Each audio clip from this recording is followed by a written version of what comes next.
Եթերում ազատ լուրերի հիմնական թողարկումն է, ես Անի Ստեփանյանն եմ, բարև ձեզ։ Կարևորի մասին նախամարոտ։ Դեկտեմբերի 2-ին Բրյուսելում Արարատ Միրզոյանի գլխավորած պատվիրակության մասնակցությամբ տեղի կունենա Հայաստան ԵՄ գործընկերության խորհրդի 6-րդ հանդիպումը, իսկ դեկտեմբերի 3-ին նախարարը ելույթ կունենա Արևելյան գործընկերության քաղաքացիական հասարակության ֆորումի երկրորդ գագաթնաժողովին։ Նախատեսված են նաև երկկողմ հանդիպումներ։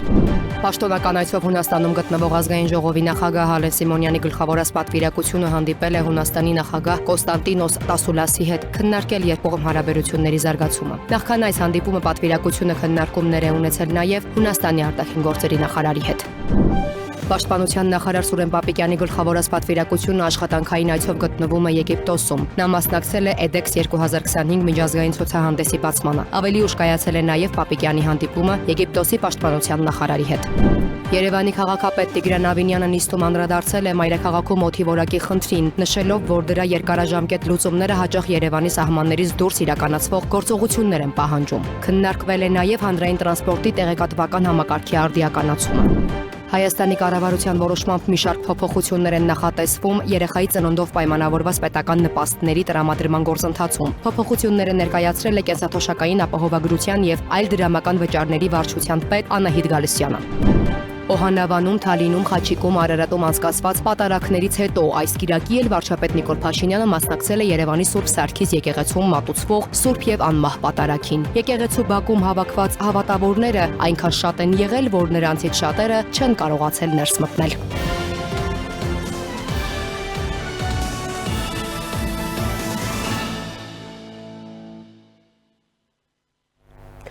Դեկտեմբերի 2-ին Բրյուսելում Արարատ Միրզոյանի գլխավորած պատվիրակության մասնակցությամբ տեղի կունենա Հայաստան ԵՄ գործընկերության խորհրդի 6-րդ հանդիպումը։ Քննարկումների արդյունքում Միրզոյանը, ԵՄ բարձր ներկայացուցիչ Կայա Կալասը եւ ԵՄ ընդլայնման հարցերով հանձնակատար Մարտակոսը հանդես կգան համատեղ մամուլի ասուլիսով։ Իսկ դեկտեմբերի 3-ին նախարար Միրզոյանը ելույթով հանդես կգա Արևելյան գործընկերության քաղաքացիական հասարակության ֆորումի երկրորդ գագաթնաժողովին։ Ծրագրված են նաև երկկողմ հանդիպումներ։ Պաշտոնական այցով Հունաստանում գտնվող ազգային ժողովի նախագահի գլխավորած պատվիրակությունը հանդիպել է Հունաստանի նախագահ Կոստանտինոս Տասուլասի հետ։ Ալեն Սիմոնյանը շեշտադրել է նման հանդիպումների կարևորությունը երկկողմ կապերի զարգացման տեսանկյունից։ Հունաստանի նախագահն էլ նշել է, որ Հայաստանը Հունաստանի կարևոր գործընկերներից է։ Զրուցակիցները քննարկել են երկկողմ կապերի ակտիվացումը, Հայաստան-ԵՄ հարաբերությունները։ Անդրադարձ է կատարվել նաև տարածաշրջանային զարգացումներին ու Հայաստանի եւ Ադրբեջանի միջև հաստատված խաղաղության գործընթացին։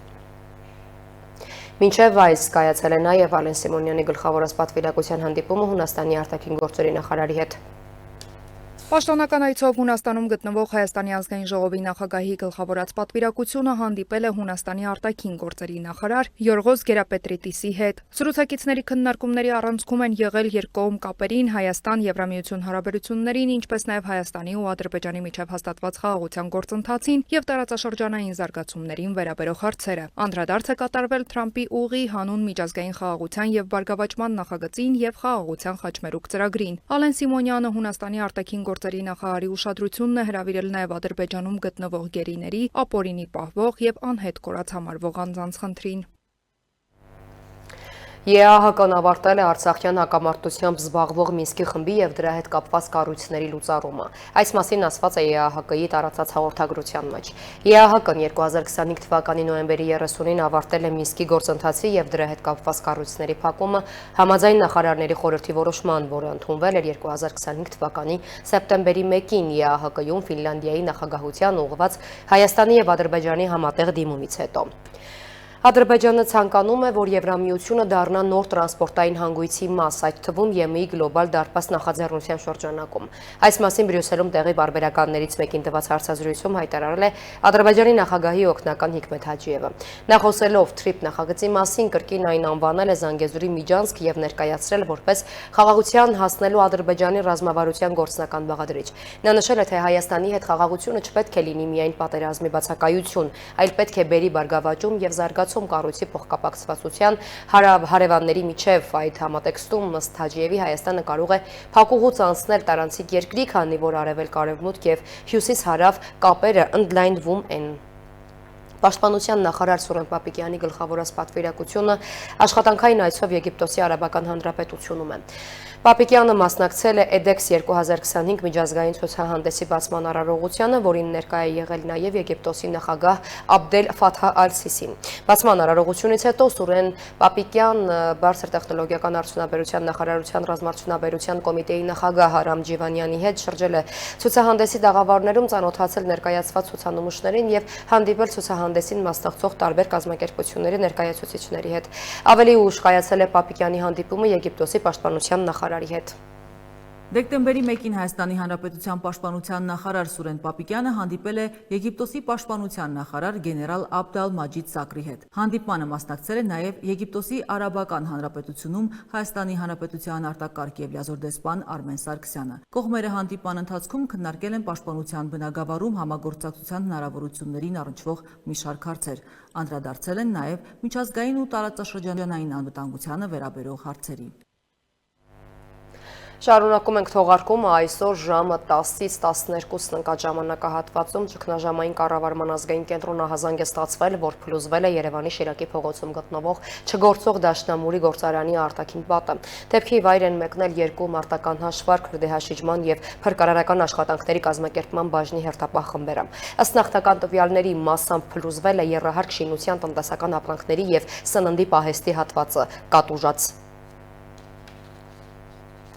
Երևանի քաղաքապետ Տիգրան Ավինյանը անդրադարձել է մայրաքաղաքում օդի որակի խնդրին, նա նշել է, որ երկարաժամկետ լուծումները շատ դեպքերում Երևանի սահմաններից դուրս պետք է իրականացվեն։ Նիստում անդրադարձ է եղել նաև հանրային տրանսպորտի տեղեկատվական համակարգի արդիականացմանը։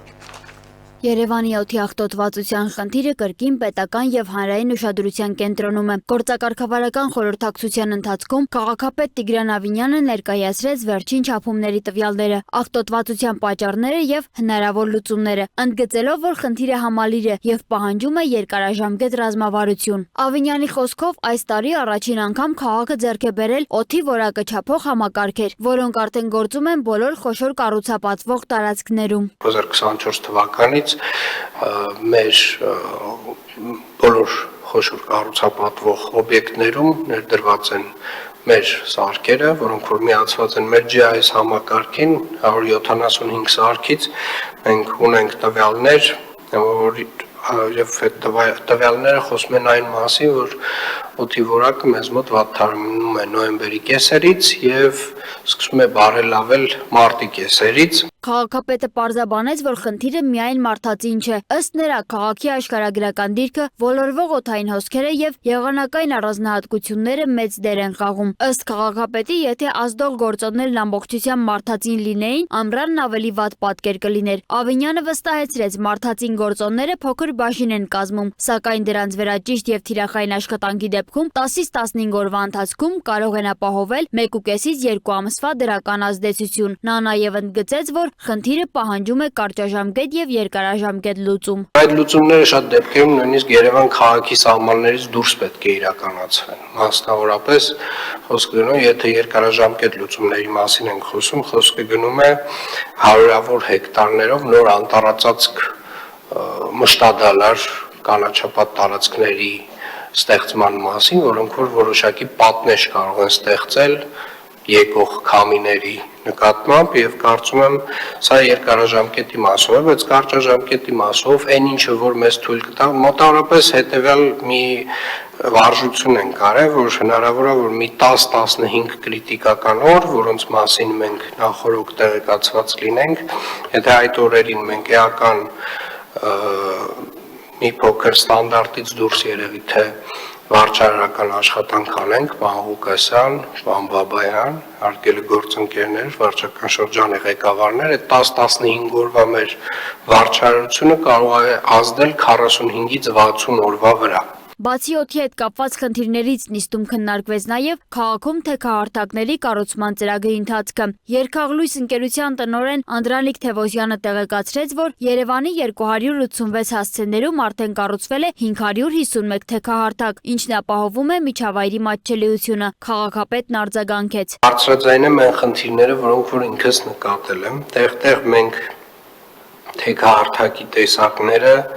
սխալ ենք ընտրել այն առումով, որ ընտրել ենք մի ուղղությամբ բարձրացող թեքահարթակը, երբ պետք է եղել 3 կողմից մոտեցումներով։ Հասկանալի է, չէ՞, ինչ եմ ասում։ Մի հատ երևի թե այս առումով պետք է ուշադրությունը մեր սևեռած պահենք խնդրի վրա եւ մեր քաղաքի ավելի ներառական եւ ավելի հասանելի դարձնելը հանրային վայրերի մեր առաջնահերթությունների շարքում է շարունակում մնալ, այսինքն միշտ տենց մոտավորապես աշխատանք անելիս մի հատ տենց ինքնուրույն անվասայլակով կամ մանկասայլակով այդ հատվածով պատկերացնում ենք ոնց ենք անցնելու։ Եթե չի ստացվում անցնել, այդ ձևով չենք անում աշխատանքը, փոխում ենք։ Նիստում քննարկվեց նաև հանրային տրանսպորտի տեղեկատվական համակարգի արդիականացումն ու կանգառներում տվյալների ճշգրտության բարձրացումը։ Քաղաքապետի հարցադրմանն ի պատասխան փոխքաղաքապետ Սուրեն Գրիգորյանը ներկայացրեց կատարված աշխատանքի ընթացքը։ Բուն ծրագրում տվյալների ճշգրտության ավելի մեծ խնդիր կար, որը էականորեն բարելավել է, բայց այն ինչի մասին պարոն Մանուկյանը ասում է, հիմա Yandex-ի հավելվածում եւ էկրանների վրա տվյալների ոչ միշտ համապատասխանությունն է, սա երկրորդ շերտխնդիրն է պայմանական, պարոն Մանուկյանի ասածը դրա մասին, այն խնդիրը, որի մասին ես էի ձեզ զեկուցել, էական գործնականում վերացել է կարծես։ Փոխքաղաքապետի խոսքով տվյալների ճշգրտությունը զգալիորեն բարձրացվել է։ Ամբողջ աշխարհում նմանատիպ համակարգերում որոշակի շեղումներ միշտ կա ազդանշանի եւ ալգորիթմերի աշխատանքի պատճառով, սակայն հիմա այդ շեղումը նորմայի սահմաններում է։ Տիգրան Ավինյանը հետաքրքրվեց նաեւ մինչեւ տարվա վերջ հնարավոր կլինի 36 կանգառներում էլեկտրոնային ժամանակացույց տեղադրել, ինչին ի պատասխան Սուրեն Գրիգորյանը հայտնեց, որ ծրագիրը կընդլայնվի։ Սոնա Գիշյան, Free News, Ազատ լուրեր։ Հայաստանի կառավարության որոշմամբ մի շարք փոփոխություններ են նախատեսվում երեխայի ծննդով պայմանավորված պետական նպաստների տրամադրման գործընթացում։ Նոր կարգավորումներով անկախ երեխայի կարգաթվից ծննդյան միանվագ նպաստի չափը կսահմանվի 500,000 դրամ։ Այս եւ մյուս փոփոխությունները ներկայացրել է կենսաթոշակային ապահովության եւ այլ դրամական վճարների ի վարչության պետ Անահիտ Գալստյանը։ Հայաստանի Հանրապետության կառավարության որոշմամբ երեխայի ծննդով պայմանավորված պետական աջակցությունների տրամադրման գործընթացում կարևոր փոփոխություններ են նախատեսվում։ Այս մասին ասուլիսին հայտնել է կենսաթոշակային ապահովության եւ այլ դրամական վճարների վարչության պետ Անահիտ Գալստյանը, ներկայացնելով նոր կարգավորումների էությունը։ 22 թվականի հունվարի 1-ից հետո ծնված երեխաների ծննդյան կապակցությամբ ընտանիքներին տրամադրվում է 50,000 դրամական աջակցություն յուրաքանչյուր ամիս մինչև երեխայի 6 տարին լրանալը։ Պայմանն այն է, որպեսզի այս 50,000 դրամ ամսական եկամուտները տրամադրվեն, որպեսզի երեխայում նոր ծնված երեխայի կարգաթիվը լինի 3-րդ կամ հաջորդ, այսինքն 22 թվականի հունվարի 1-ից հետո ընտանիքում ծնվի 3-րդ, 4-րդ, 5-րդ երեխա, մեկից ավել երեխա ծնվելու դեպքում տրվում է յուրաքանչյուր երեխայի համար, այսինքն օրինակ եթե ընտանիքում առաջին անգամ եռյակ ծնվի, ապա յուրաքանչյուր երեխայի համար 50,000 դրամները կտրամադրվեն մինչև երեխաների 6 տարին լրանալը։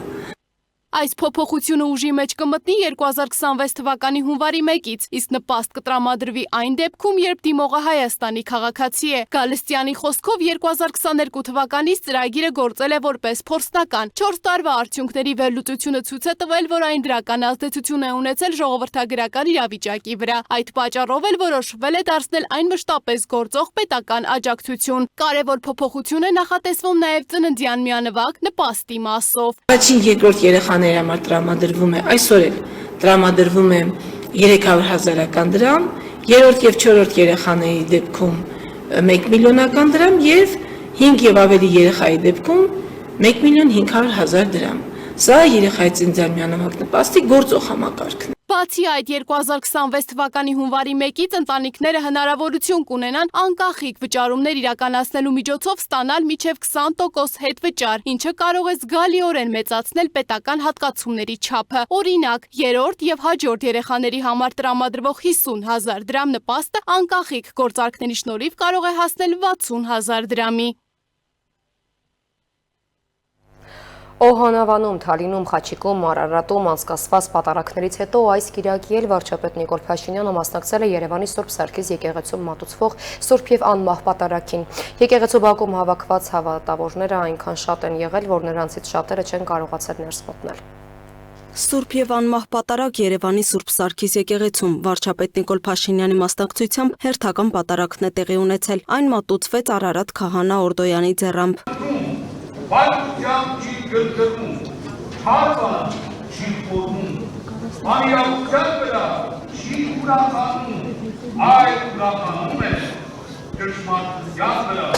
Եկեղեցու մոտ հավաքվել էր մարդկանց հոծ բազմություն, որոնցից շատերը նույնիսկ չկարողացան եկեղեցի մտնել եւ ստիպված կանգնեցին բակում, որտեղից էլ հետևեցին պատարակին։ Եկեղեցի այցելելը արդեն դարձել է իմ սովորական կյանքի ռիթմի մի մաս է եւ ես կարծում եմ, եթե նույնիսկ ինչը որ անխուսափելի է կաթողիկոսի հեռացման հետո այդ փոփոխություններն էլ տեղի ունենան, նորոգման գործընթացներն էլ եթե նույնիսկ ավարտվի, ես կարծում եմ էլի ստաբիլ եկեղեցի գնալու եմ եւ յուրաքանչյուր պատարակի մասնակցելու եմ։ Ուսանողական տարիներին մի երկու անգամ զուտ իմ համար, որ փորձում էի Աստվածաշունչ կարդալ ու դժվարանում էի կարդալ եւ ուզում էի գա եկեղեցի, երկու անգամ երևի եկել եմ պատարակի, բայց դրանից հետո դադարեցրեցի այցելես, բայց հիմա կարծես այդ պահանջը զգում եմ եւ եթե նույնիսկ վարչապետը ժամանակ չունենա հետագայում այցելելու, ես կարծում եմ, որ ես ինքս կայցելեմ։ Ներկաները վստահեցնում են վարչապետի, նախարարների, պատգամավորների եւ մյուս բարձրաստիճան պաշտոնյաների մասնակցությամբ պատարակները փաստում են ժողովուրդը սկսել է հայացք ուղղել դեպի եկեղեցի։ Թեկուզ հենց այն փաստը, որ Կտրիչ Ներսիսյանը ընտրվել է հոկտեմբերի 27-ի օրը, իր մեջ արդեն իսկ կոնկրետ խորհուրդ է պարունակում, էլի։ Շատ մեծ խորհուրդ է իր մեջ դա պարունակում։ Քանի կար ասում էին ընդամենը մի քահանա է, հետո ասում էին ընդամենը 3 քահանա է, հիմա ասում են ընդամենը 10 arczepiskopos է, վաղը լրիվ ուրիշ բան են ասելու եւ վերջում Կտրիչ Ներսիսյանը հեռանալու է։ Հավատավոր մարդիկ նշում են, սա հոգեվոր նորոգման մի ճանապարհ է, որի միջով հիմա անցնում են։ Ինքնամաքրման գործընթացը կարևոր փուլ է ներկայում եկեղեցու եւ եկեղեցականների կյանքում։ Հատկապես վերջին շրջանում Կիրակի օրերը մենք հոգեվոր նորոգման գործընթացի սկիզբ ենք դրել եւ մասնակցում ենք պատարակների եւ անընդհատ մեր խոսքում նշում ենք, որ այդ հոգեվոր նորոգման գործընթացը հենց մենք ինքներս մեզնից ենք սկսում, որպեսզի մենք հենց մեր անձով օրինակ լինենք Հայաստանի Հանրապետության քաղաքացիների համար եւ այս պատարակները, որին ես մասնակցում եմ, այո, իսկապես ունի հոգեվոր խորհուրդ եւ մեկ նպատակ, որ մենք կարողանանք մեր սրբության սրբոց Մայրաթորը իրականում ազատել կտրիճանման երևույթներից եւ վերադարձնել այնպիսի մարդկանց, ովքեր իրականում հոգեվոր արժեքներ են կրում եւ հեռու են արատավոր վարքերից ու բարքերից։ Եվ ես վստահ եմ, որ մենք շատ շուտով Հայաստանի Հանրապետության քաղաքացիների հոգեվոր գիտակցում ունեցող քաղաքացիների հետ միասին հասնելու ենք այդ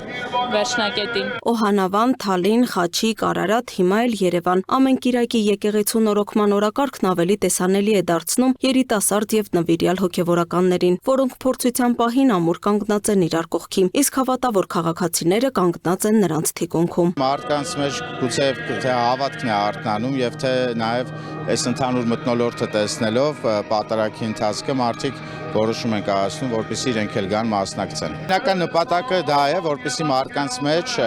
հոգեվորը արթնանա եւ իրենք գան եւ կիրակի նվիրեն իրենց հոգեվոր առողջությանը կամ հոգեվոր կյանքին։ Ես կարծում եմ, որ Կտրիչ Ներսիսյանը այնուամենայնիվ պետք է լքի վեհարանը, որովհետև արդեն process-ը սկսված է եւ ես կարծում եմ, որ հանուն հավատքի, հանուն եկեղեցու եւ հանուն հայ առաքելական եկեղեցու նա պետք է լքի վեհարանը։ Լուսինե Գրիգորյան, Տիգրան Ղազարյան, Free News, Ազատ լուրեր։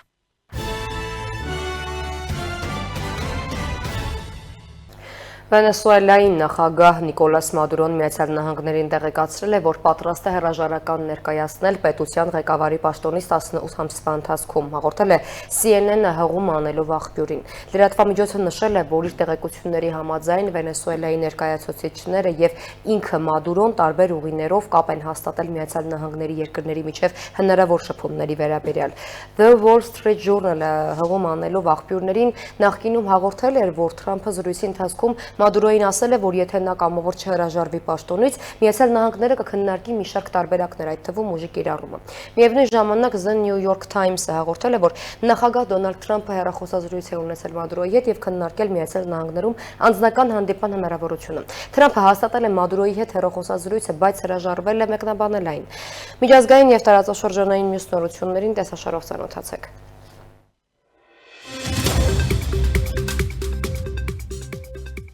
Իսրայելի վարչապետ Բենյամին Նեթանյահուն ներման պաշտոնական խնդրանք է ներկայացրել երկրի նախագահ Իսահակ Հերցոգին։ Նախագահի գրասենյակը հաստատել է դիմումը, նշելով, որ այն արտակարգ բնույթի է եւ ունի լուրջ հետևանքներ։ Քննարկումը կմեկնարկի բոլոր իրավական կարծիքները հավաքելուց հետո։ Ավելի վաղ Ամերիկայի Միացյալ Նահանգների նախագահ Դոնալդ Թրամփը նամակով հորդորել էր Հերցոգին դիտարկել Նեթանյահուին ներում շնորհելու տարբերակը։ Վարչապետը 2019 թվականից ունի 3 քրեական գործ, մասնավորապես մոտ $210,000 նվերներ ստանալու մեղադրանքով, սակայն նա չի ընդունում առաջադրված մեղադրանքները։ Ամերիկայի Միացյալ Նահանգների եւ Ուկրաինայի պաշտոնյաները Կիրակի օրը կայացած բանակցություններն արդյունավետ են համարել։ Պետքարտուղար Մարկո Ռուբիոն հայտնել է, որ առաջընթացը զգալի է, իսկ քննարկումները վերաբերել են ոչ միայն պատերազմական իրավիճակի դադարեցմանը, այլև Ուկրաինայի ապագա անվտանգությանն ու զարգացման հեռանկարներին։ Ռուբիոն ընդգծել է, որ դեռ մեծ աշխատանք է սպասվում։ Ուկրաինական կողմից պատվիրակությունը գլխավորող ազգային անվտանգության խորհրդի քարտուղար Ռուստեմ Ումերովը շնորհակալություն է հայտնել Ամերիկայի Միացյալ Նահանգներին շարունակական աջակցության համար, նշելով, որ Վաշինգտոնը լսում ու կանգնում է իրենց կողքին։ Բանակցություններից հետո նա ևս հայտնել է, որ հանդիպումն արդյունավետ է անցել։ Ամերիկացի զինվորականները հայտնում են, որ Սիրիայի հարավում ոչնչացվել են իսլամական պետությանը պատկանող 15 զինապահեստներ։ ԱՄՆ կենտրոնական հրամանատարության տեղեկացմամբ նոյեմբերի 24-ից 27 նավիահարվածների ու ցամաքային պայթյունների հետևանքով վերածվել են Ռիվ Դիմաշկ նահանգի տարածքում հայտնաբերված պահեստները։ Նոյեմբերի 10-ին Ամերիկայի Միացյալ Նահանգների նախագահ Դոնալդ Թրամփը Սիրիայի նախագահ Ահմեդ Ալ-Շարայի հետ բանակցություններից հետո հայտարարել էր, որ Վաշինգտոնը պատրաստ է անել ամեն ինչ Սիրիայում հաջողության հասնելու համար։ Հռոմի Պապ Լևոն 14-րդը Լիբանան այցի ընթացքում դիմել է երկրի ղեկավարներին, հորդորելով խաղաղությունը դարձնել պետության հիմնական նպատակն ու քաղաքականության առանցքը։ Նախագահի, վարչապետի եւ այլ բարձրաստիճան պաշտոնյաների ներկայությամբ նա նշել է, որ Լիբանանը պետք է շարունակի խաղաղապահ ջանքերը, թեև տարածաշրջանը շարունակում է մնալ բարդ հակասություններով եւ անորոշություններով լի։ Վեհափառը նաեւ զգուշացրել է, որ մարդկության ապագան վտանգված է աշխարհի տարբեր հատվածներում արձանագրվող արյունալի հակամարտությունների պատճառով։ Հռոմի Պապը Լիբանանն է ժամանել Թուրքիայից։ Վենեսուելայի կառավարությունը մեղադրել է Ամերիկայի Միացյալ Նահանգների նախագահ Դոնալդ Թրամփին, նրա վերջին հայտարարությունները որակելով որպես գաղութատիրական սպառնալիք։ Reuters-ի փոխանցմամբ Կարանակասը կոշտ է արձագանքել Թրամփի վերջին գրառմանը, որտեղ ԱՄՆ նախագահը կոչ էր արել բոլոր ավիաընկերություններին, օդաչուներին եւ անօրինական փոխադրումների մեջ ներգրավված անձանց Վենեսուելայի օդային տարածքը համարել փակ։ Վենեսուելան հայտնում է, որ Ամերիկայի Միացյալ Նահանգների նախագահի այդ քայլը միակողմանի, կամայական եւ միջազգային իրավունքին դեմ գործողություն է, ինչը վտանգում է երկրի ինքնիշխանությունը։ Թողարկման վերջում ձեզ ենք ներկայացնում նոյեմբերի 24-ից 30-ը ներքին գործերի նախարարության տարբեր ստորաբաժանումների կողմից իրականացված ծառայությունների արդյունքները։ Շաբաթվա ակտիական քրոնիկոնը դիտեք տեսաշարով, իսկ մենք ձեզ հրաժեշտ ենք տալիս ցտեսություն։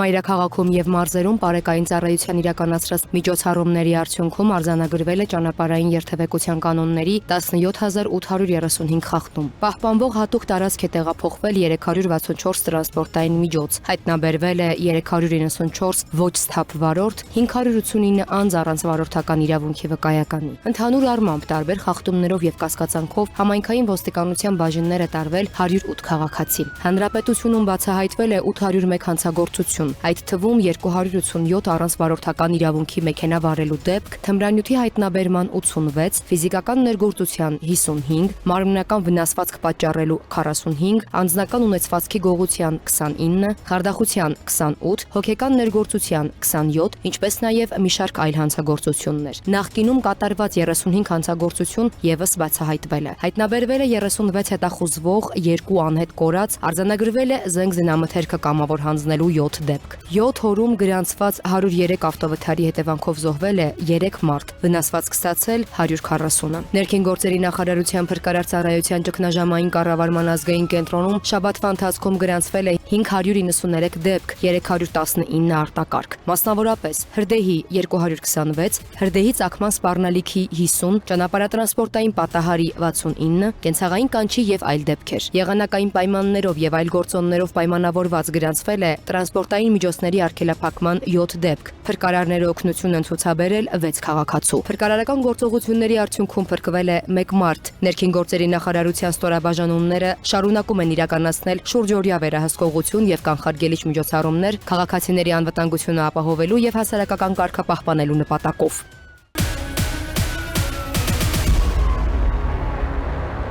Հանդիպակաց գոտիով երթևեկող վարորդները հայտնաբերվել եւ տուգանվել են։ Բարեկային ծառայությունը զգուշացնում է։ Օրերս համացանցում տեսանյութ էր շրջանառվում, որում երևում էր, թե ինչպես է Մայրաքաղաքի Փափազյան փողոցում հանդիպակաց երթևեկում ջիպ մակնիշի ավտոմեքենայի վարորդը։ Համացանցում տեղ գտած մի տեսանյութում էլ աշտարակի խճուղում նույն կերպ վարում էր Հոնդայի վարորդը։ Այս երկու դեպքով էլ Երևանի պարեկները հայտնաբերել են վարորդներին։ Նրանց նկատմամբ կազմվել են վարչական իրավախախտման վերաբերյալ համապատասխան արձանագրություններ։ Վարչական իրավախախտումների վերաբերյալ օրենսգրքի 124-րդ հոդվածի 18-րդ մասը հստակ սահմանում է տրանսպորտային միջոցների վարորդների կողմից հանդիպակաց երթևեկության գոտի դուրս գալը, եթե դա կապված չէ վազանցը թույլատրված տեղերում վազանց կատարելու կամ կանգնած տրանսպորտային միջոցը կամ խոչընդոտը շրջանցելու հետ, եւ եթե առանց հանդիպակաց երթևեկության գոտի դուրս գալու անհնար է շրջանցել կանգնած տրանսպորտային միջոցը կամ խոչընդոտը, առաջացնում է տուգանքի նշանակում սահմանված նվազագույն աշխատավարձի 25 պատիկի չափով տուգանային միավորի գերառում 4 միավոր։ Հարգելի վարորդներ, ներքին գործերի նախարարության ոստիկանությունը հորդորում է խստագույնս պահպանել ճանապարհային երթևեկության կանոնները։ Հարգելի երթևեկությունը ձեզ հետ կիսող մյուս մասնակիցներին։ Չարենցավանի համայնքային ոստիկանները թմրամիջոցի իրացման դեպք են բացահայտել։ Երիտասարդը կալանավորվել է։ Համայնքային ոստիկանության Չարենցավանի բաժնի ծառայողները ձեռնարկած օպերատիվ հետախուզական միջոցառումների արդյունքում Չարենցավանի հուշահամալիրի մոտակայքում հայտնաբերել, թմրանյութ պահելու եւ իրացնելու կասկածանքով ձերբակալել եւ բաժին են տեղափոխել օտարերկրյա քաղաքացի 23-ամյա մի երիտասարդի։ Նրա անձնական խուզարկությամբ հայտնաբերվել են հերոին տեսակի թմրանյութի նմանվող զանգվածով 19 փաթեթ, ընդհանուր 29.9 գրամ քաշով։ Պարզվել է, որ երիտասարդը փաթեթները պետք է տեղադրեր Չարենցավան քաղաքի տարբեր հատվածներում, իսկ մի քանի փաթեթ արդեն իսկ տեղադրել էր հուշահամալիրի մոտակայքում։ Նախաձեռնված քրեական վարույթի շրջանակում կատարված զննությամբ հուշահամալիրի տարածքում հայտնաբերվել է արդեն իսկ տեղադրված թմրանյութի 23 փաթեթ, ընդհանուր 25.25 գրամ քաշով։ 23-ամյա երիտասարդը կալանավորվել է, կատարվում է նախաքննություն։ ՆԳՆ ոստիկանությունը շարունակում է ապօրինի պահվող զենք զինամթերքի հայտնաբերումն ու առգրավումը։ Ոստիկանությունը շարունակում է ապօրինի պահվող զենք զինամթերքի հայտնաբերման եւ առգրավման աշխատանքը։ Վերջին օրերին կամավոր ներկայացված զենք զինամթերքի դեպքերի ընտրանին ներկայացնենք մեկ տեսաշարով։ Հոկտեմբերի 27-ին 911 ծառայություն զանգած քաղաքացին հայտնել է, որ պատերազմից բերած զենք զինամթերք է թողել Դավթաշենի եկեղեցու մոտ։ Համայնքային ոստիկանության Դավթաշենի բաժնից մեկնած ծառայողները հայտնաբերել են ինքնաձիգ, նռնականետ, նռնակ եւ այլ զինամթերք։ Հոկտեմբերի 31-ին ոստիկանության օպերատիվ կառավարման կենտրոն զանգած քաղաքացին հայտնել է, որ պատերազմից հետը բերած զենք զինամթերքը թողել է Արմավիրից Ծառաշեն տանող ճանապարհի աղբանոցի մոտ։ Համայնքային ոստիկանության Արմավիրի բաժնից մեկնած ծառայողները հայտնաբերել են Կալաշնիկովի 1 ինքնաձիգ, որսորդական 3 հրացան, գազային 1 ատրճանակ, պայթուցիչով 4 նռնակ, 3 ական, գնդացրի 110 ու ինքնաձիգի 107 փամփուշտ եւ այլ զինամթերք։ Նոյեմբերի 2-ին 911 զանգած քաղաքացին էլ հայտնել է, որ ինքն էլ պատերազմի մասնակից է եւ հետը բերած զենք զինամթերքը թողնում է Վայք քաղաքում։ Համայնքային ոստիկանության Վայքի բաժնի ծառայողները նշված վայրում հայտնաբերել են ինքնաձիգ եւ ռազմամթերք։